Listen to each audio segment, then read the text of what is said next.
खोटा गुन्हा दाखल करण्याची धमकी, 5 लाखांची खंडणी मागणाऱ्या 4 महिलांविरोधात गुन्हा. नाशिक रोडच्या जेलरोड परिसरात नवऱ्यावर POCSO अंतर्गत खोटा गुन्हा दाखल करण्याची धमकी देत तब्बल 5 लाखांची खंडणी मागितल्याचा धक्कादायक प्रकार उघडकीस आला आहे. हरिविहार जेलरोड येथील प्रमिला मैंद यांना 20 नोव्हेंबर रोजी अज्ञात महिलेचा धमकीचा फोन आला. तुझ्या नवऱ्यावर खोटा गुन्हा दाखल करण्याचे काम आमच्याकडे आले आहे, सैलानी स्टॉपला भेट, असा संदेश देण्यात आला. भयभीत प्रमिला मैंद कुटुंबियांसह सैलानी स्टॉप येथे गेल्या असता 2 महिला त्यांना भेटल्या. त्यापैकी अर्चना परदेशी हिने कविता पवार आणि रंजना कांबळे यांच्याकडे हे काम असल्याचे सांगितले. राजकीय लोकांच्या सांगण्यावरून खोटा गुन्हा लावण्यासाठी 16 वर्षांची मुलगी, हॉटेल आणि इतर व्यवस्था तयार केल्याचे सांगण्यात आले.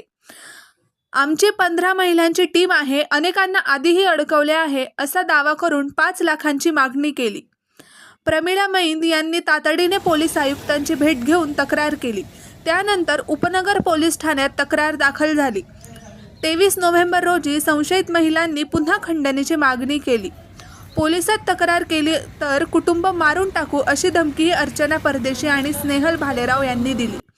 प्रमिला मैंद यांच्या तक्रारीवरून अर्चना परदेशी, स्नेहल भालेराव, कविता पवार आणि रंजना कांबळे यांच्या विरोधात गुन्हा दाखल असून उपनगर पोलीस पुढील तपास करत आहेत. पत्रकार विजय खणांगळे, नाशिक.